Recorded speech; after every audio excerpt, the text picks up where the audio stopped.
7절에 보시면은 의복의 나병 색점이 발생한 경우를 말하고 있습니다.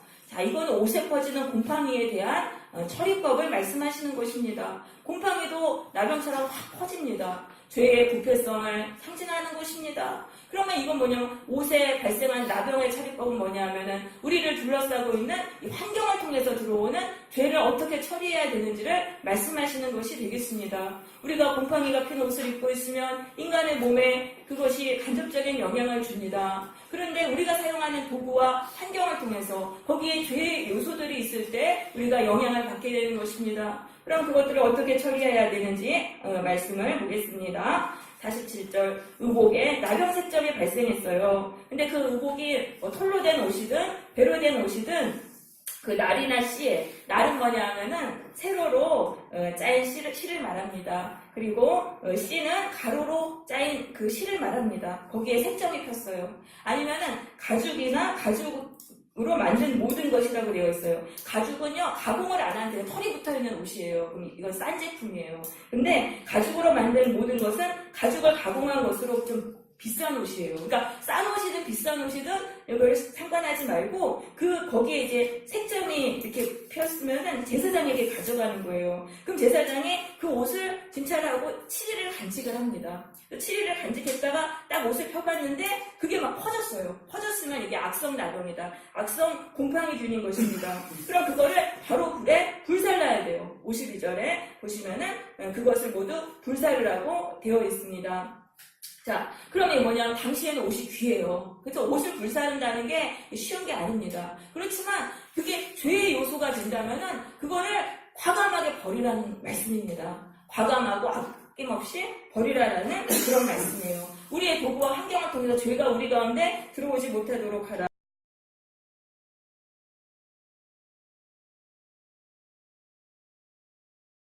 네.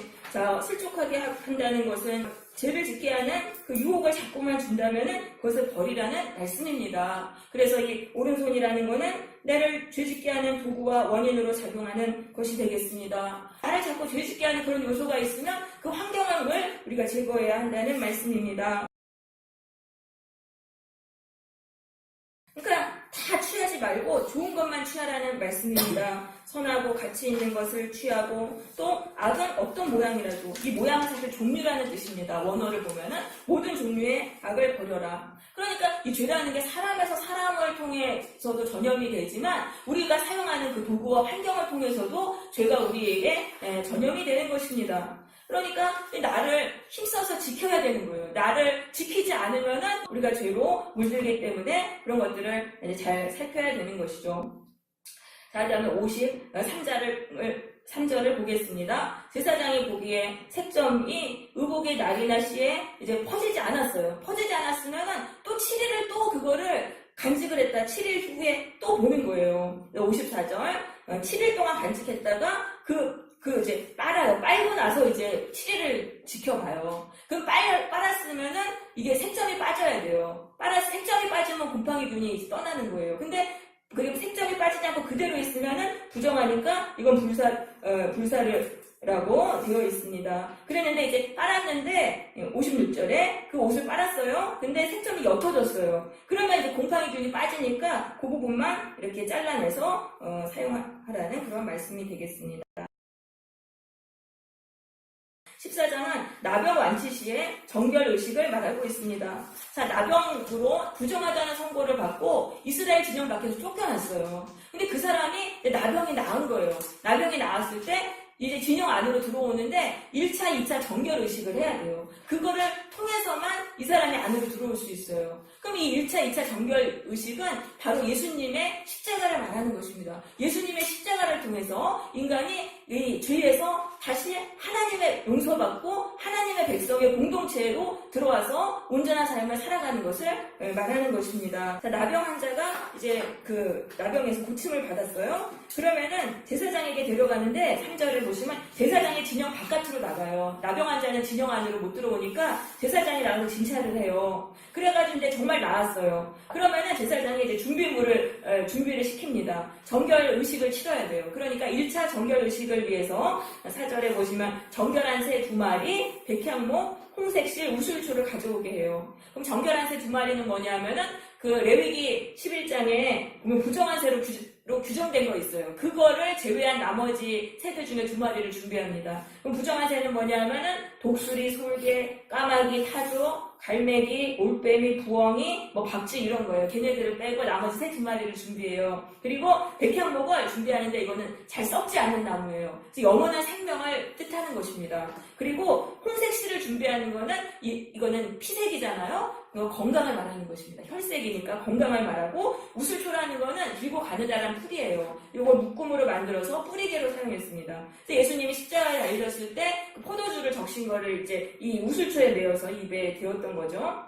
그렇게 준비를 한 다음에 5절에 제사장이 새 한 마리를 흐르는 물 위 진흙으로 만든 그릇 안에서 새 한 마리를 죽여요. 왜냐하면 그 새의 피를 거기다가 이제 흘려가지고 그 물과 피를 뿌리거든요. 그 정결함을 입을 자에도 뿌려야 돼요. 그러니까 이제 새는 피가 별로 없으니까 이제 물이랑 같이 섞는데, 그럼 이 물과 피가 뭐냐면은 예수님이 십자가에서 쏟으신 물과 피인 거예요. 예수님이 우리 인간을 죄로부터 해방하시고 우리를 구원하시기 위해서 십자가에서 흘리신 이 물과 피를 상징하는 것입니다. 그럼 나머지 그 새 한 마리에다가 그 다리에다가 이 백향목이랑 홍색실과 우슬초를 이렇게 묶어가지고 그 물 위에서 잡은 그 새 피 있잖아요. 물이랑 그 섞여진 그 피를 찍어가지고 나병에서 정결함을 받을 자에게 7번을 뿌려요. 그 피를 뿌려가지고 그 살아있는 새는 들여다 놓습니다. 그러면 이 피로 인해서 대신 흘린 이 대속의 피잖아요. 그 새의 피로 인해서 이 나병 환자는 이제 정결하게 되는 것입니다. 그러면서 지금 또 살아있는 새가 이제 들에 날려갔지 않습니까? 이것은 이 나병으로부터 자유하게 되는 것을, 참된 자유를 누리면서 이 정결함을 받은 자가 죄로부터 풀려나서 자유를 누리게 되는 것을 상징하는 것입니다. 그래서 그러면은 이거는 뭐냐면은 죽임당한 새가 바로 예수 그리스도예요. 그래서 예수 그리스도가 대신 죽임을 당하신 거예요. 죄인을 대신해서 대신 죽임을 당하심으로 인해서 우리 인간이 참된 자유를 누리면서 살아가게 된다는 것을 보여주는 것이 되겠습니다. 네, 예수님이 말씀하셨습니다. 죄를 범하는 자마다 죄의 종이라. 이 범한다는 말은 헬라어 현재 분사형입니다. 반복적으로 범한다는 뜻입니다. 반복적으로 죄를 짓는 자는 죄의 종이다. 이 종이라는 거는 헬라어로 둘로스라고 하는데요. 이 종 중에서 제일 낮은 노예를 말하는 것입니다. 그래서 죄의 노예다. 이 노예는요, 주인이 시키는 대로 해야 돼요. 주인이 시키는 대로 말 안 들으면 막 주인이 때려요. 때릴 수 있고, 그 다음에 이 주인에게서 벗어나려면 죽음으로밖에는 풀려날 수가 없어요. 죽을 때까지 이 주인의 말을 들어야 돼요. 그러면 인간이 죄의 종이라는 건 뭡니까? 죄가 시키는 대로 할 수밖에 없다는 거예요. 죽음으로써만 죄의 권세에서 풀려나게 된다는 그런 말씀입니다. 그래서 우리가 죄를 자꾸 범하면은 그게 죄의 종이 돼요. 그래가지고 죄가 주인이 돼서 그때부터 죄를 안 지으면은 죄가 막 우리를 혼내는 거예요. 기분을 막 나쁘게 하고 막 영적으로 막 이제 뭔가 자꾸 고통을 주니까 죄를 지어야지만 마음이 편해진단 말이에요. 그러니까 자꾸 죄를 짓게 되고 비참하게 죄의 종으로 살아가서 죽을 때까지 죄의 종으로 살게 되는 것입니다. 하나님이 그 인간을 비참한 죄의 종에서 풀어주시기 위해서 하나님의 아들 예수 그리스도를 보내신 거예요. 근데 예수님이 대신 십자가에서 무제한 대속의 피를 흘리셨단 말이에요. 그래서 그거를 내 마음속에 바르는 자는 그 죄의 종에서 풀려나서 죄의 관세에서 해방이 돼서 자유를 누리면서 살아가는 것입니다. 노예가 해방되려면 누군가 값을 지불하고 그 노예를 사주면 되는 거예요. 예수님이 십자가에서 흘리신 그 피의 값이 우리를 죄의 종에서 해방하는 그런 대가가 바로 되는 것입니다. 그래서 우리가 예수를 믿고 예수님의 보혈을 내 마음에 바르며 죄를 회개할 때 우리는 참된 자유를 누리며 살아갈 수 있는 것입니다. 그래서 8절에 정결함을 받은 자는 그의 옷을 다 빨고 털을 밀고 또 물로 몸을 씻어요.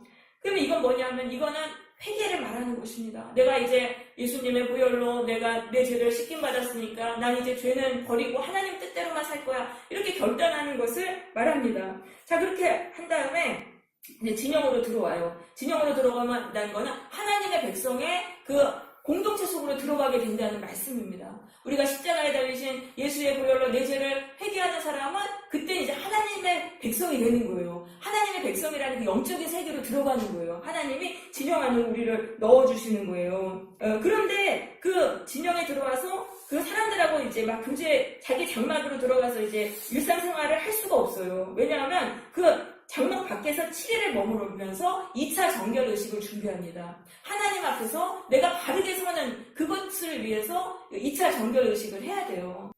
자, 그래서 7째 날에 또 이제 머리털을 밀고 다 이제 깨끗하게 또 합니다. 그러니까 이거는 뭐예요? 또 하나님 앞에 다짐하는 거예요. 하나님, 내가 이제 죄에서 떠나 하나님 뜻대로 살겠습니다. 다짐을 하고 10절입니다.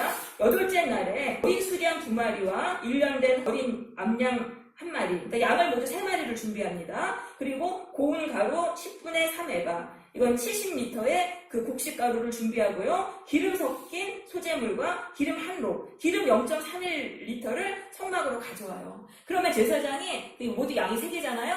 그 1마리의 양을 가지고 속건 제사를 드려요. 왜냐하면 이 나병 환자가 진영 밖에 살면서 하나님께 의무를 다하지 못했어요. 11조도 못 드렸죠. 또 첫 새끼도 못 바쳤죠. 첫 열매도 못 바쳤죠. 그것에 대해 피해 보상을 해야 돼요. 속건 제사하면 무조건 피해 보상이에요. 자, 그 다음에는 14절 보세요. 제사장이 그 속건 제물의 피, 지금 양을 죽였잖아요. 그 양의 피를 정결함을 받을 자의 오른쪽 귓불이 여기입니다. 오른쪽 엄지손가락, 오른쪽 엄지발가락에 발라요. 그럼 이건 뭐냐면은 이제부터는 하나님의 말씀을 잘 듣고 하나님의 말씀대로 순종하며 살아야 한다는 그런 말씀입니다. 그러니까 예수님을 통해서 하나님의 백성으로 들어왔는데 그게 구원 받은 건 아니에요. 그거는 구원의 시작일 뿐이에요. 우리가 잘못 알고 있어요. 나 예수 믿고 내가 구원 받았다 그러는데 구원이 시작되었던 거예요. 그 다음부터 구원을 어떻게 받냐 하면은 하나님의 말씀을 잘 듣고 그 말씀에 순종하는 것을 통해서 우리의 삶의 구원이 이루어지는 것입니다. 그래서 이게 굉장히 중요한 거예요. 예수를 믿고 교회 안으로 들어왔으면 하나님의 말씀을 잘 들어야 돼요. 잘 듣고 그 말씀에 순종해야 되는 거예요.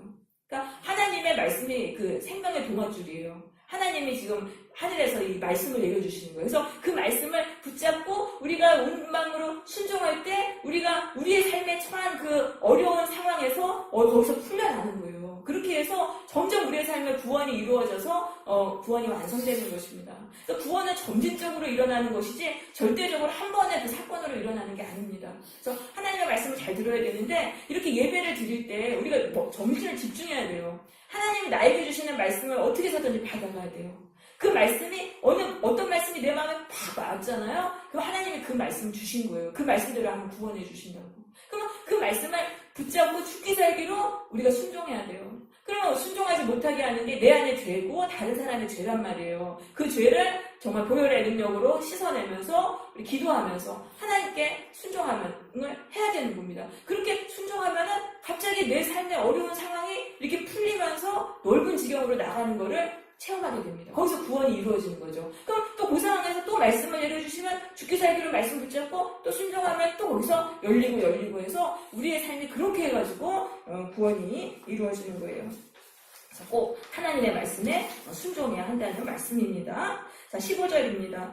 그러면은 제사장이 이제 이 사람이 기름을 집에서 가져왔어요. 그 기름을 자기 왼쪽 손바닥에 따르고 오른쪽 손가락으로 이 기름을 찍어가지고 이렇게 이제 그 손가락으로 그 여호와 앞에 지성소를 향해서 7번 이 기름을 뿌려요. 그럼 왜냐면 이 집에서 가져온 기름이니까 지성소 앞으로 뿌리면은 이 기름이 거룩하게 돼요. 그렇게 해서 이 기름을 어디다 바르냐면 제사장이 17절 보세요. 정결함을 받을 자의 오른쪽 귓불이, 오른쪽 엄지손가락, 오른쪽 엄지발가락에 발라요. 아까 속죄의 피를 바른 곳에 기름을 바르는 거예요. 그럼 이 기름은 뭐냐면 성령을 말하는 거예요. 우리가 성령을 받아야 돼요. 성령을 받으면은 성령의 능력으로 죄와 싸울 수 있어요. 그러면 죄와 싸우는 게 한결 쉬워요. 근데 내 성령을 받지 않으면 내 힘으로는 죄와 싸우기가 너무 어렵죠. 그래서 성령을 받아야 되는데 성령이 어디에 임하냐 하면은 속죄의 피가 발라진 곳에 성령이 임하는 거예요.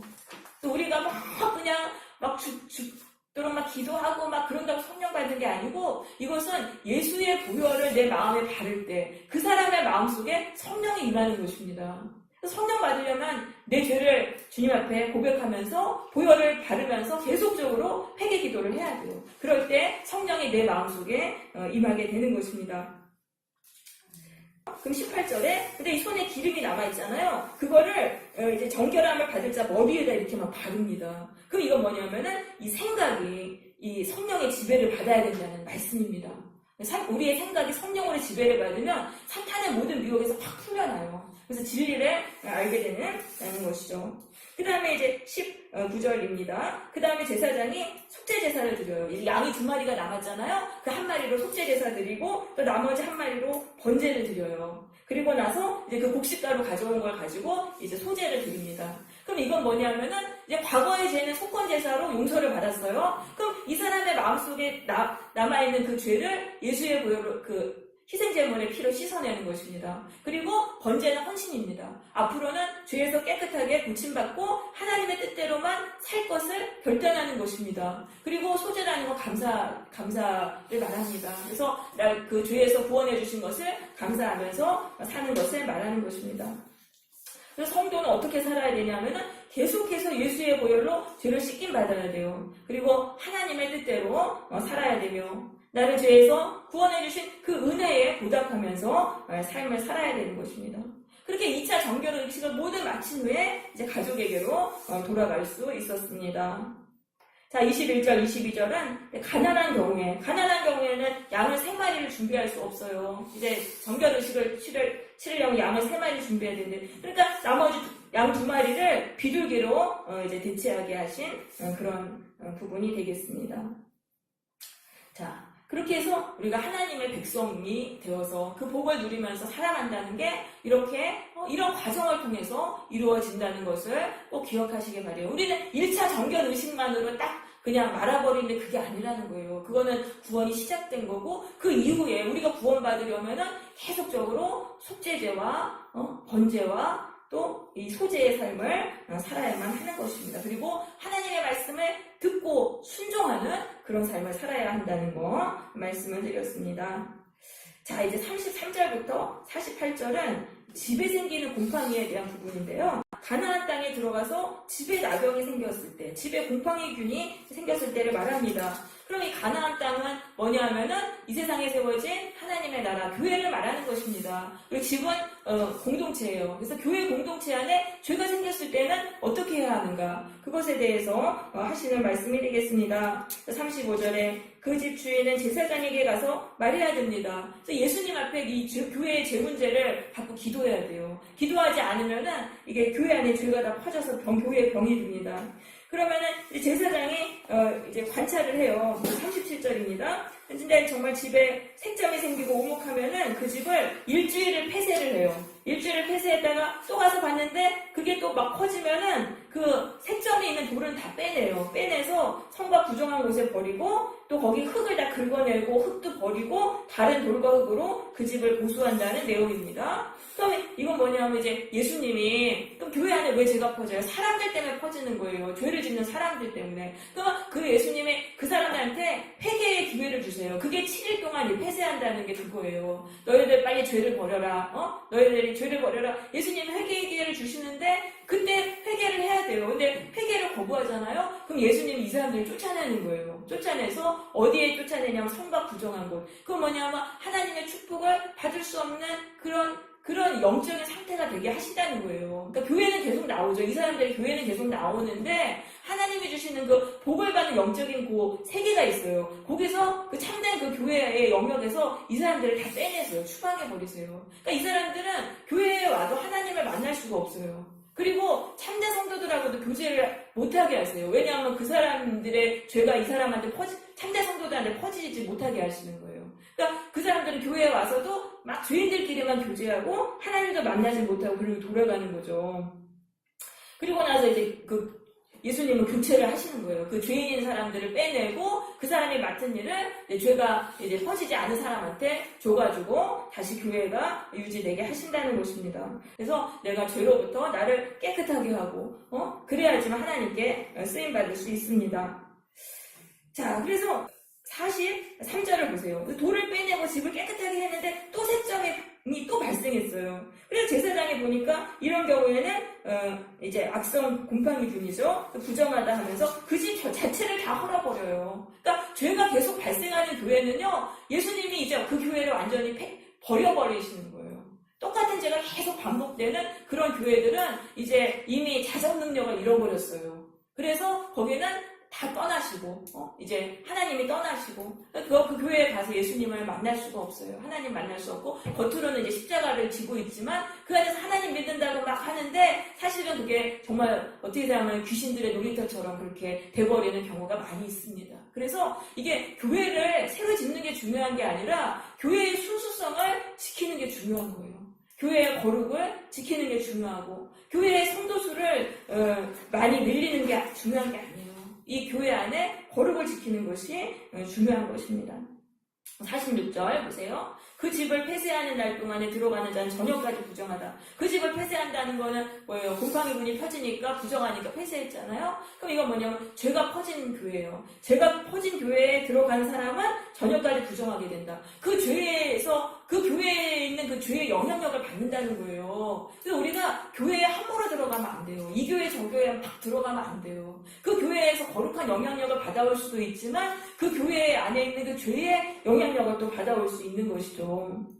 그다음 47절에 그 집에서 자는 자는 그의 옷을 빨 것이요 그 집에서 먹는 자도 그의 옷을 빨 것이니라. 그 부정한 폐쇄한 집에서 먹고 자는 사람들, 거기 가족들은 먹고 사라지잖아요. 그런 경우는 부정하게 되니까 자꾸 옷을 빨아라. 그럼 이건 뭐예요? 그 이제 이미 죄로 오염된 교회가 있어요. 그 교회 교직원들은 거기 계속 다녀야 돼요. 왜냐하면 정해진 임기까지는 다녀야 되잖아요. 목회자들이. 그런 사람들은 날마다 죄를 회개해서 예수의 보혈로 그 죄를 씻어서 교회의 죄에 오염되지 않도록 해야 한다는 그런 말씀이 되겠습니다.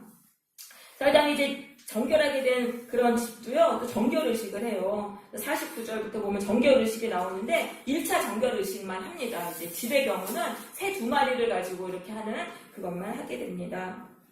네, 그래서 이게 뭐예요? 교회는 성도든 우리가 죄와 싸워야 한다는 것입니다. 거룩을 유지해야 된다는 그런 말씀입니다. 그러니까 우리 안에 우리가 또 죄가 퍼져나올 때 우리는 예수님의 보혈의 능력으로 그 죄를 깨끗하게 씻어내서 죄로부터 다시 깨끗하게 되는 것을 우리가 죽을 때까지 그것을 해서 거룩을 지켜야 한다는 그런 말씀이 되겠습니다. 그래서 우리 보혈과 성령을 의지해서 죄와 싸우는 삶을 살겠다고 결단하시기를 바랍니다. 예수님의 보혈의 능력으로 죄로부터 해방돼서 참된 자유를 누리는 복된 삶이 되시기를 바랍니다.